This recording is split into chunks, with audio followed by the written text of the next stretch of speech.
Hi. Hello and welcome to kingsnake.com. Today we're at the North American Reptile Breeders Conference where we're interviewing Don Soderberg of South Mountain Reptiles.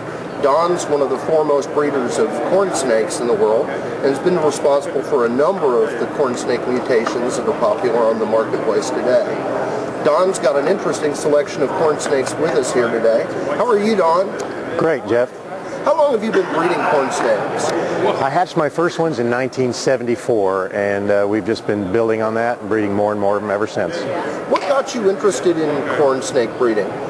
Well, originally, like everybody else, just picking up snakes as a kid and deciding what more you can do with them, breeding them, hatching the eggs, and then the corn snakes just seemed to be very easy to breed, and it was real obvious from the beginning that there was going to be a lot of color and pattern variety in them, and that would appeal to just about anybody. Do you have any particular color or pattern variety that you like in overall, or? Well, yeah, the brightly colored ones are the most popular. I'll show you a Sunglow Motley here. This one, it has two different recessive traits. It's got the albino trait, if you can see the red eyes there, and it's also got the recessive pattern trait of Motley, which transforms the normally checkered belly to a somewhat patternless and belly without black. And then these circles are fairly classic on the back there for a Motley. You want to see, you know, a lot of connected circle pattern on the back. They come in a huge variety of color morphs. How do you guys make all these different color corn snakes? These are all corn snakes. These are all the same kind of snake. Right. All these are corns. Their temperaments are all basically the same. The recessive genes usually just pop up as mutations of the dominant form, and then once we see what we like, we presume it's recessive, we breed it together with something else, and eventually we're crossing all the different colors and patterns to create new and different ones every year. How many different colors and patterns are you currently working with? We work with nearly 100 color and pattern traits here at South Mountain, and there are well over 100 right now. I would say that probably 5 to 15 new morphs are discovered or created each year.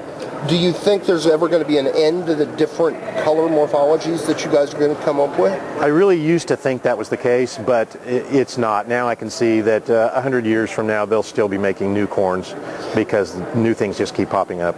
Do you still get out into the field and chase corn snakes yourself? I get out whenever I can, but we're so busy now, it's just not as easy as it used to be. But yes, I do love to get out there and catch stuff.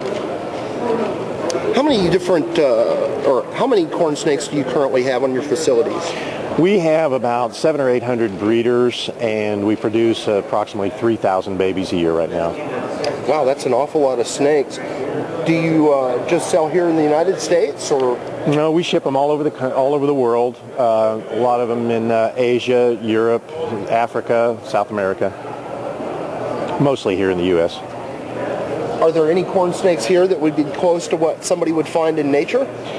Actually, I didn't. A lot of our animals are just out of hibernation and starting to breed, and I didn't want to bring them here to the show. So we didn't bring any of what I'd call a dominant form or the wild type. Well, gosh, our readers would certainly have a hard time picking between all the fancy different color morphs that you've got here. What are the price ranges on most of these snakes? Oh, you know, corn snakes start at $15 or $20 a piece, and the newest one we produce now is the pied-sided blood red, and we get $2,000 each for those.